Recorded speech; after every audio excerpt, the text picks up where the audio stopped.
I received the transmission after returning from my last hunt. Old Uncle Broker finally did the universe a service and passed into the stone. Wouldn't normally care, but that last hunt turned out to really be my last hunt with the guild. And no, I don't want to talk about what happened. I'm trying to focus on the future, like you told me to. So I got the message, and now I find out me and a couple cousins have been tapped to go out to the Long Belt and shape Grand Rock back into a dwarven house to be proud of. Isn't the Long Belt cursed? And how exactly did my name come to be written into old Uncle Longneck's will? I haven't seen him in at least 5 decades. Was this your doing? Never mind. Your response, if you even have one, won't make it to me before we set off on this foolish expedition. Look, I'm trying to view this as an opportunity, but it's challenging when I can't find anyone who has been to the Long Belt in years. Even as we prepare to launch, I've heard whispers in the stone that other houses are gearing up to send expeditions. I don't know what we're going to find out there, but I can't imagine shedding dwarven blood over a pile of cursed rocks. This whole thing seems like a waste of time, but I can hear your arguments already, so don't bother sending them. The family needs me. The honor of our house is at stake. Grand Rock can rise once again to be a name spoken even in the halls of Hammerside. I get it. I'm already packed. I'm already going. But just for the record, if I die in some cursed old mine, I will crush stones in the next life. All right, say hi to Mum for me. Our expedition leaves tomorrow.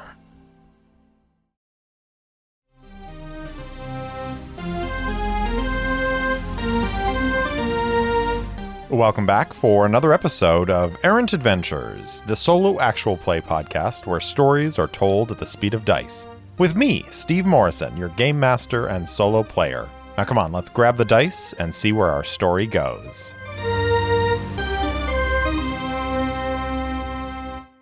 Welcome back for another episode of Errant Adventures. As always, I'm your game master and solo player, Steve Morrison. And on this episode, we are beginning a short series playing a game that is going to be on Kickstarter Tuesday, April 11th. I'll make sure there is a link to the Kickstarter notification page in the show notes. Why don't we just jump in and check this out? Stoneburner is a role-playing game which can be played either as a solo experience or as a group. And I actually had the opportunity to run it for my local group yesterday. And we had a blast coming up with characters and exploring one of the asteroids in the Long Belt. But since this is mostly a solo show, I thought I'd go ahead and run through some of the solo options. This is a fantasy universe, far in the future. Human corporations, dwarven houses, and elfic clans are at the center of it all. All fantasy cultures have populated the galaxies using spaceships powered by dwarven-engineered FTL engines. There are people from all backgrounds in each city, ship, space station, corporation, mine settlement, and haven. The social center of the universe revolves around the planet-wide city of Hammerside.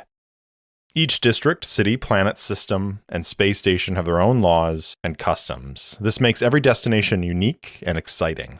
There are orcs, goblins, trolls, fae, centaurs, gnomes, undead, dragons, ghosts, and any fantasy culture you can think of.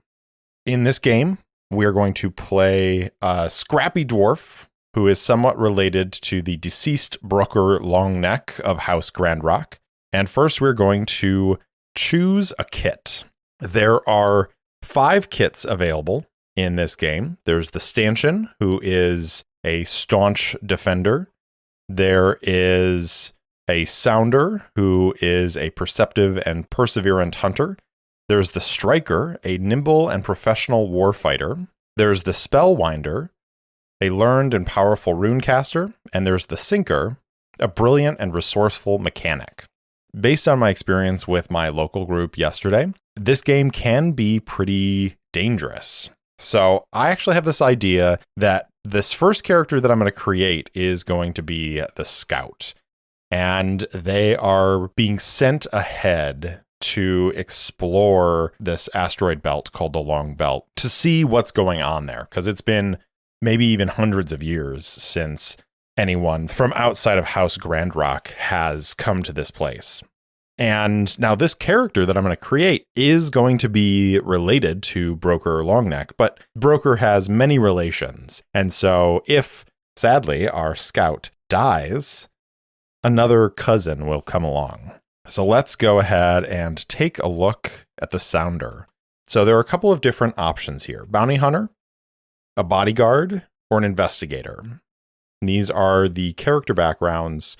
If you're a bounty hunter, you hunted people for money. If you're a bodyguard, you were part of someone's personal guard. If you're an investigator, you took commissions to solve mysteries.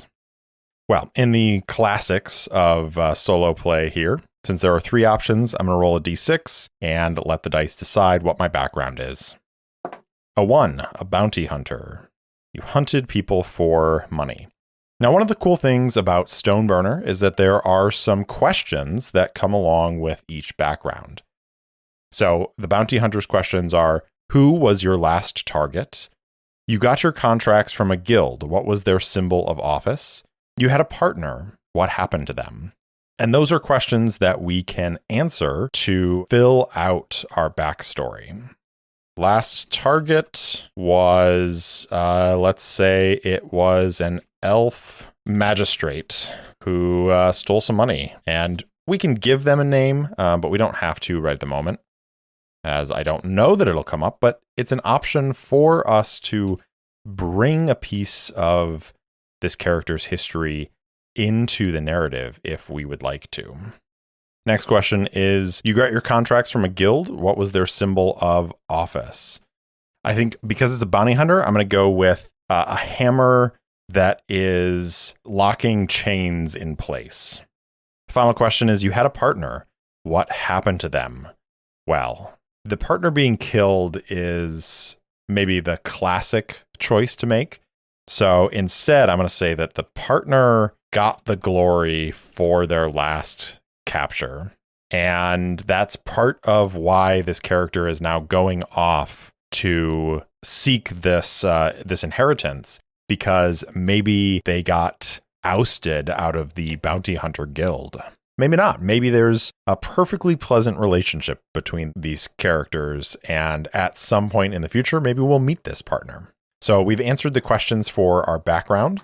We are going to look at our skills. In Stoneburner, there are 3 skills: strength, dexterity, and willpower. So you have dice associated with those skills. Those might be a d4, a d6, a d8. And every time you make a check with that skill, you roll that particular die. If you, say, have a d8 in one of your skills and you roll that d8 for a check, when you are finished making the check, you decrement that die down to a d6, and so on and so forth until you hit a d4. Can't go below a d4, but every time you use your skill, you're using up resources, and therefore your skill is ticking down just a little bit more. There are ways to get those back, and we'll explore that as we go. So for the skills for Sounder, strength is a d4, dexterity is a d8, and willpower is a d6. Each kit also gets an artifact, and the artifact that the Sounder gets is a lance rune. That starts out at a d6. Rounds for your rifle have tracking capabilities. So that means that this character can fire their rifle and hit someone, and if that person runs away, I can use that artifact to track them. There are also what are called facets, and these are items that you carry that you can always rely on. A Sounder's facets are a rifle, scanners, a cloak, grappling hook, and flare. And then we come to the abilities.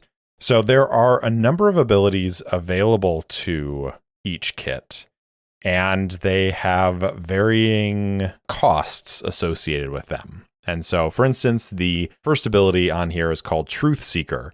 When you roll to determine whether someone is lying, you may do so with the upper hand. And the upper hand is basically you roll 2 of whatever die you're rolling and take the higher. Now, there are a couple other abilities here. For instance, Tracker has a cost of 2. The Truth Seeker had a cost of 0. And what that means is you have to decrement your die twice in order to power that ability. So you may launch or attach a tracking device to an object or person to monitor their location, allowing you to gain insight into their whereabouts in real time. I'm just going to take the first ability, as that's the suggested option. So again, I'll be rolling with the upper hand when determining if someone is lying. And that is pretty much it for the kit part of creating a character. There are a few more steps that we got to go through here. We need to mark down what our resilience is. Your character's overall well-being is measured by its resilience. Roll 1d4 plus 2 to know your starting resilience. When I played with my local group yesterday, everybody rolled a 1 on their d4. So everybody started out with 3 resilience, and that made combats really tense because damage is easy come, easy go. So I rolled a 2 on my die, which means we're starting with 4 resilience. We also get some credits at the start of this game. So we're going to roll 1d4 and multiply it times 100. A 2 once again. So starting off with 200 credits. There's a mini game in Stoneburner that allows you to spend credits to buy buildings as you construct your settlement in the Longbelt. And those buildings will then give you additional abilities that you can use. So let's roll up a character name. There's a fun little table on here. You roll 2d6 twice, and it gives you 2 segments of a dwarf name. So let's see what we get. First roll is a 2 and a 4, which gives us as in ER. And the second is a 4 and a 4, Urin. Not Aaron, Urin. And then we roll a d20 twice for a last name. 4 is Star, and 16, Doom. Urin Stardoom. Now that is a metal name. Next step is picking our pronouns. I'm going to roll a d6. 1 to 3 will be he. 4 to 6 will be she. A 1. So he, him. Urin Stardoom.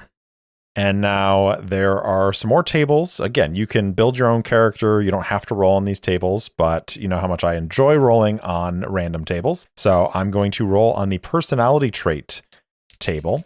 See what we get. 1 and a 5 is determined. 2 and 4, persevering.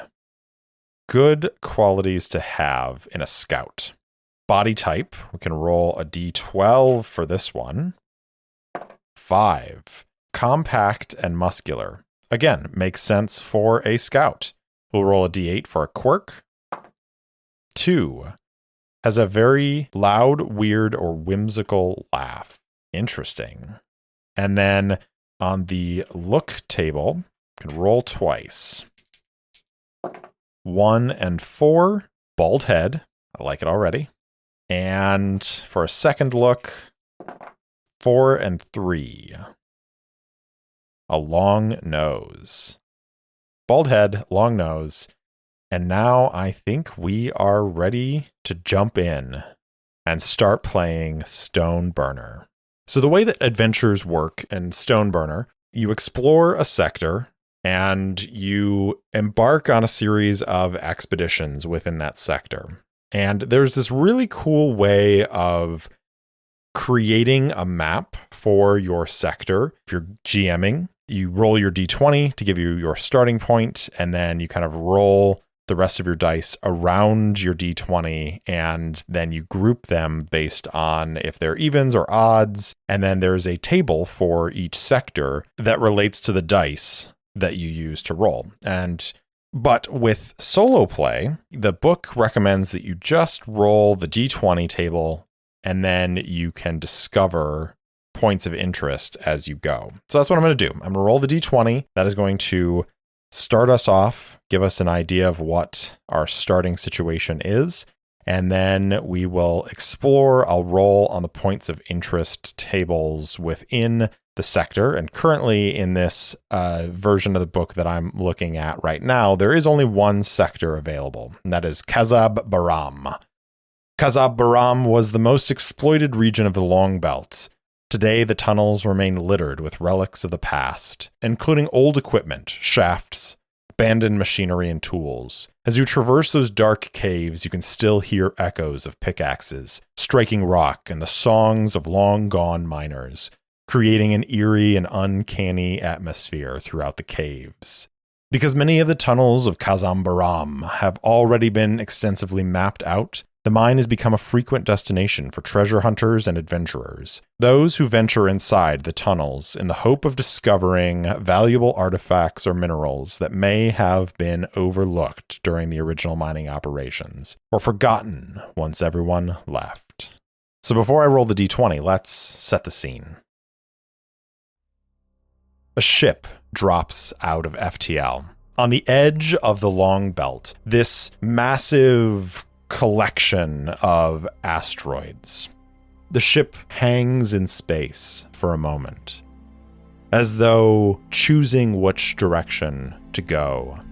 The thrusters fire, the engines spool up and burn hard as this ship careens towards a large asteroid on the outskirts of the Long Belt. The Long Belt is a strange place, always has been. The home of House Grandrock. In Dwarven society, there have been murmurs of happenings in the Long Belt. House Grandrock has long been a reclusive house, and those aboard this ship have not been to the Long Belt. What will they find when they arrive? Will they find the house awaiting their arrival? So far, there has been no contact. So far, their hails have gone unanswered. And as this ship approaches the outer asteroid, an eerie pall falls over the members of this expedition. Because I think Urin Stardoom is not alone on this journey. No, this is a journey to reclaim an old dwarven mine, to reclaim the power of a house that has mostly been forgotten. And so Urin is joined by a few others.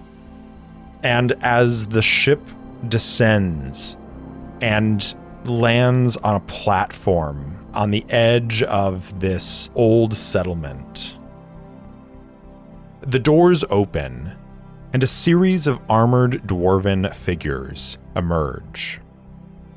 They begin looking around, and they realize that this settlement is abandoned. This is why there were no answers to their hails. This is why there were no responses when they called, because the buildings here are dark, without power. Those who were on this expedition set about restoring power and looking for the members of House Grandrock who once lived here. This compact figure with a bald head and a long nose hidden behind the faceplate of his suit looks around at the squalor that is this abandoned settlement, and he wonders, what happened here? What terrors befell our kin in this settlement? What horrors have they seen? Will we find any alive? Are we alone out here? And so, Urin Stardoom leaves the other members of the expedition to continue setting up camp here in this old settlement as he heads into the first tunnel and begins his exploration. He calls to one of the other dwarves, one of the other members of the expedition, and says, I will be back shortly. I'm going to scout around a little bit, see if there are any dangers in these surrounding tunnels. In the meantime, be about your work. The other dwarf comes back and says, As you say, Sounder. Urin Stardoom enters the first tunnel. Let's roll a d20. See what our event is.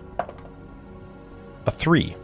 A new demon portal has opened in the sector, and demons are wreaking havoc in Kazam Baram, causing chaos and destruction. Where is this portal located? Why did it open just now? Oh boy, just jumping right into it. Space dwarves and demons, that's what we want. Urin begins exploring this first tunnel, and he's making his way through this rocky opening. And as he goes, he begins to see signs of demon passage. There are long claw marks in the walls. There's a heat to the tunnel as he walks through it that is unusual. They've built into this asteroid, and they landed their ship outside, but there wasn't an airlock on the asteroid. And so the asteroid itself has an atmosphere. And so Urin Stardoom, as he has his helmet removed and is exploring now deeper into this tunnel, he begins to smell that distinctive odor of sulfur. He creeps along through this dark tunnel, keeping his lights off. As he uses his ears, as he uses his ability to see shades of gray in the darkness, as he continues deeper and deeper into this tunnel. And we're going to make our first oracle roll. There is a question oracle and a risk oracle. I'm going to roll on the risk oracle, and this is going to determine, are we going to run into a demon like right away, or are these demons further in? Because I don't think the opening of this portal is going to be down this first tunnel. So I think for this initial risk oracle roll, I'm going to roll a d4. And that is, it is very unlikely that there is a demon currently roaming through this tunnel. But very unlikely, as we all know, does not mean no. Rolling the die, I got a 4. So the results are, situation is risky, you need to make a check. That tells me that there is a demon here. I don't think it's a super powerful demon, but there's a demon nonetheless.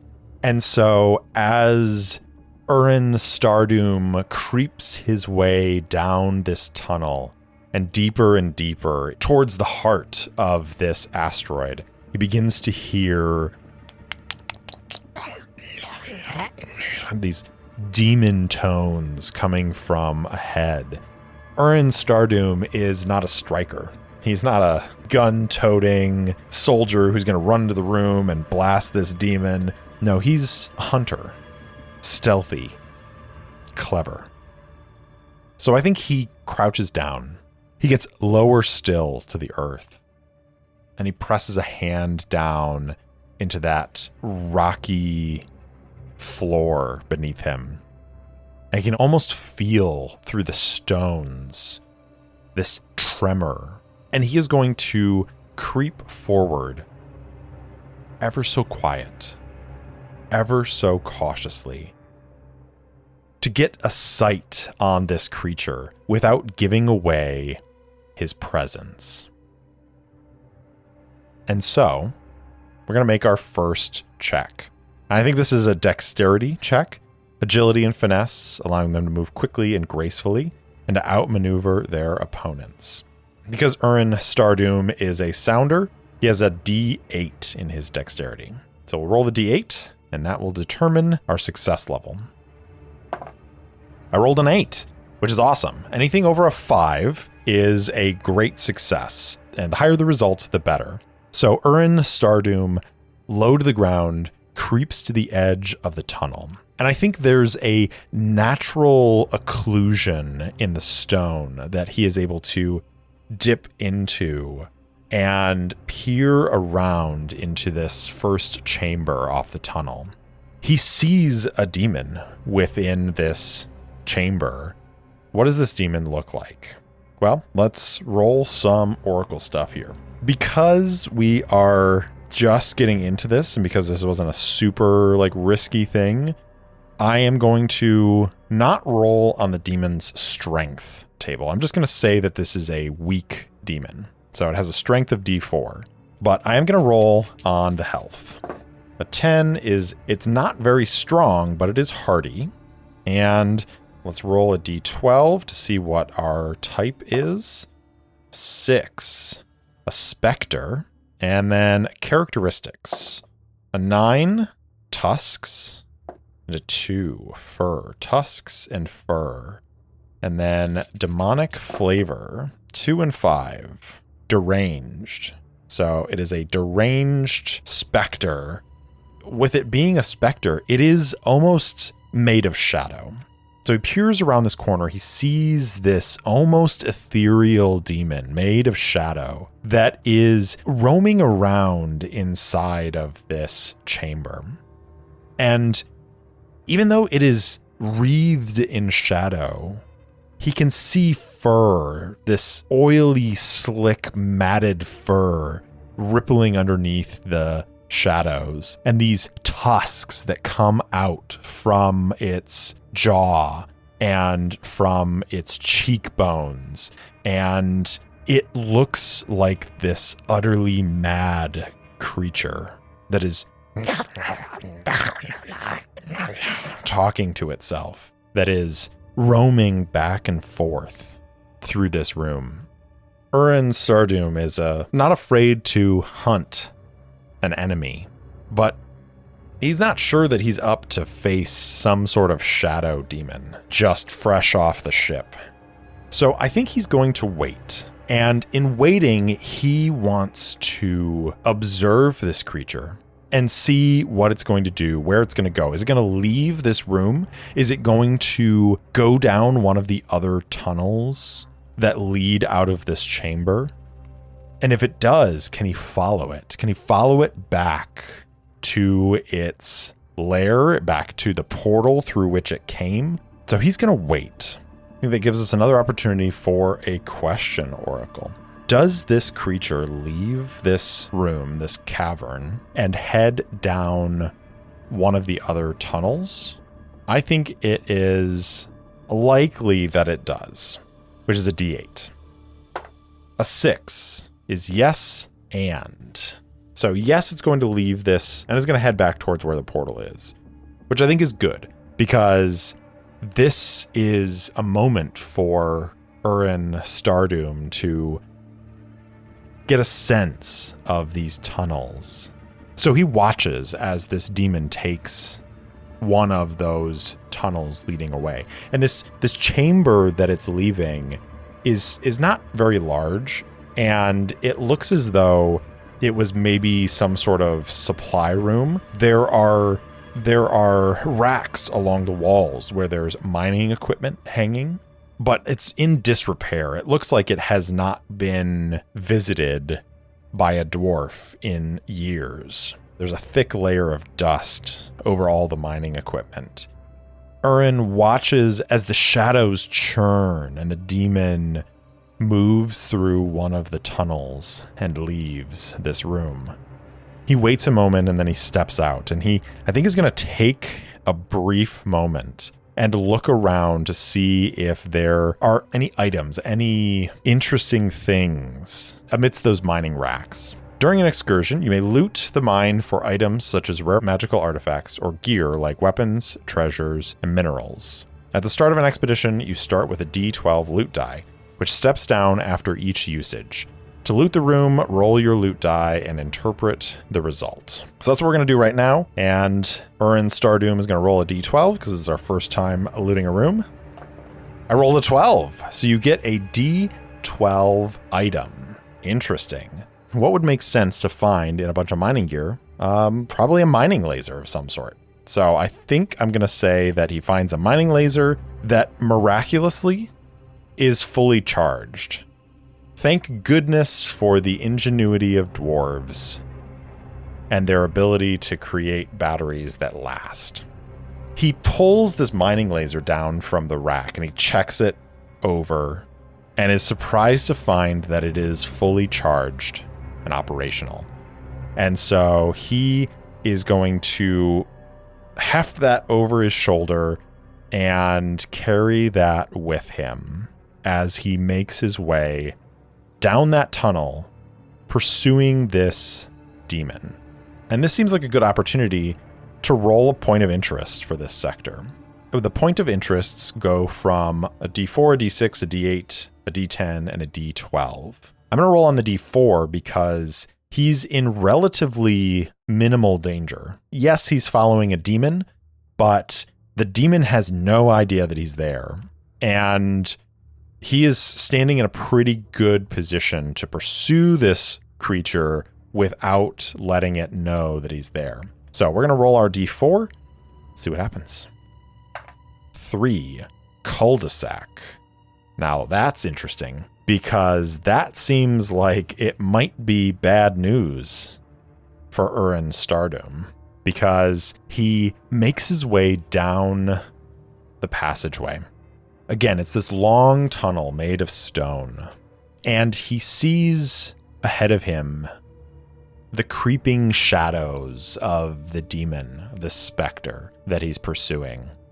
And its passage through this tunnel has obvious effects on the walls around it. There are almost like burn marks along it.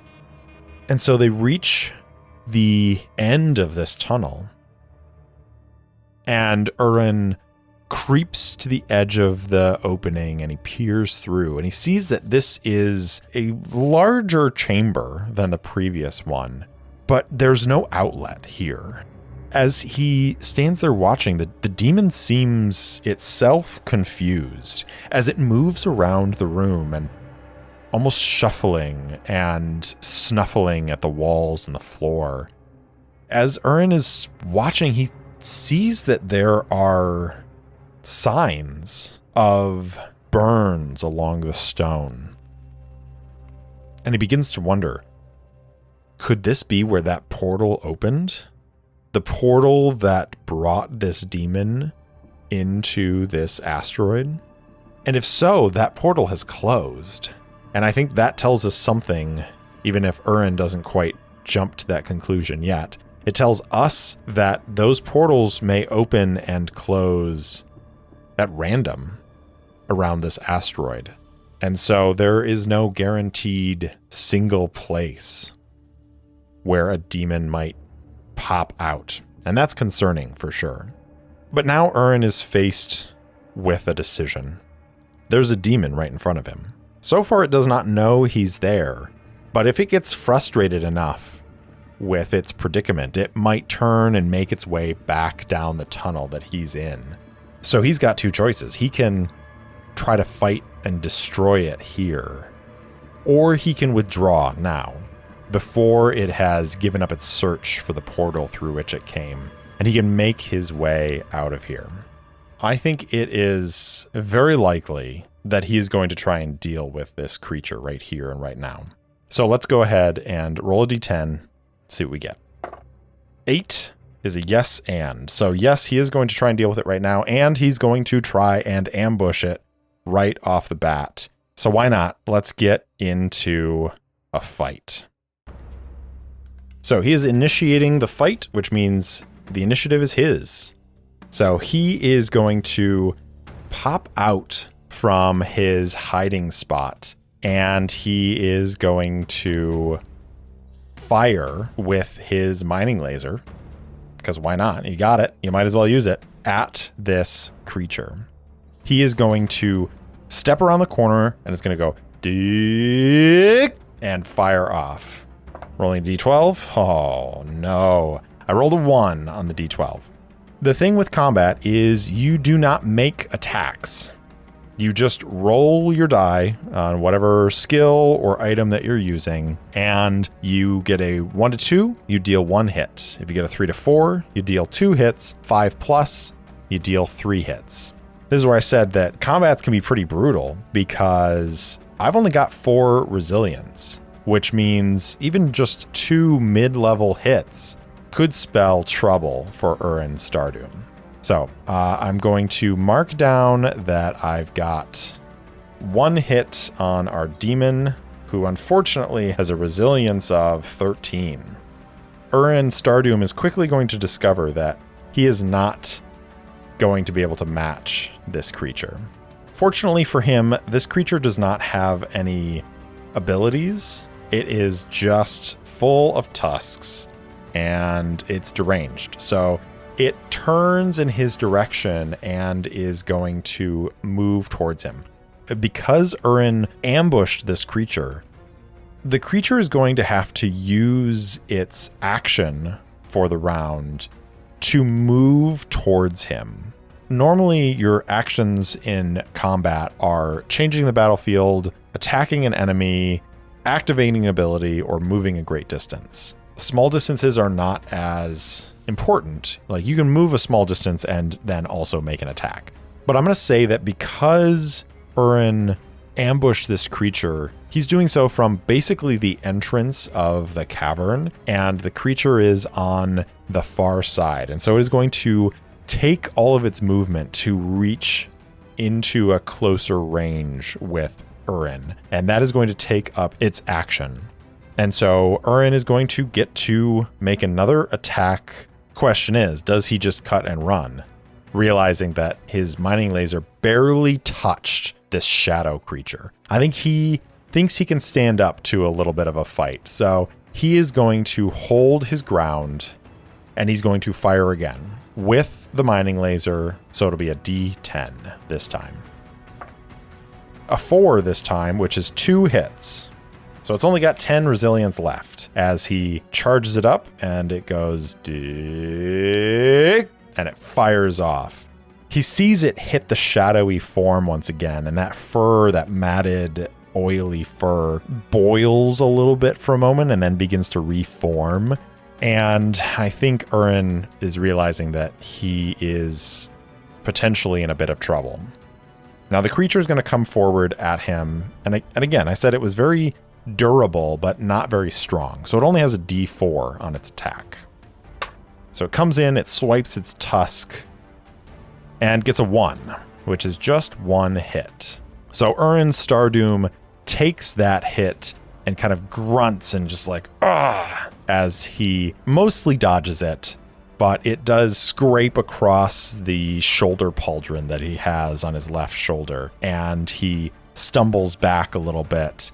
I think he is going to attempt to change the battlefield. So combat is usually extremely dangerous and deadly. Before starting a battle, even during one, you may want to change your surroundings to redefine what is true in the fiction to make sure you get the upper hand as often as possible.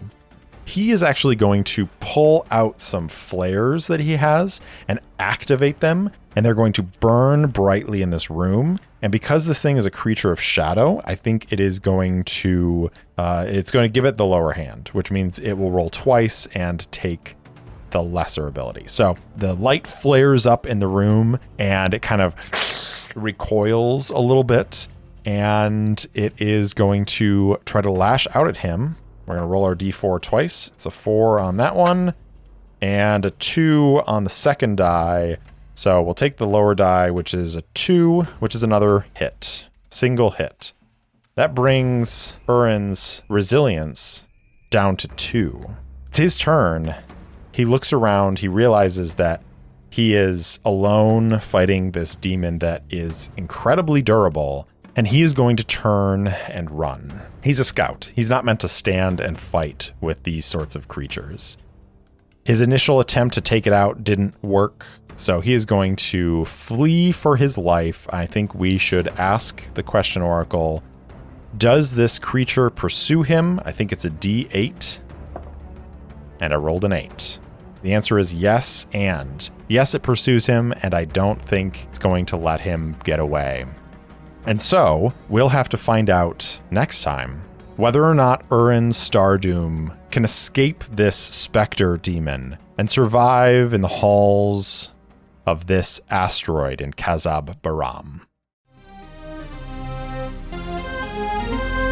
Thanks for listening to Errant Adventures, and thanks so much to Tabletop Audio for the lovely ambient sounds and music throughout the episode. If you enjoyed the show, please spread the word, and if you want to support the show directly, leave me a review or buy me a coffee at ko-fi.com/errantadventures.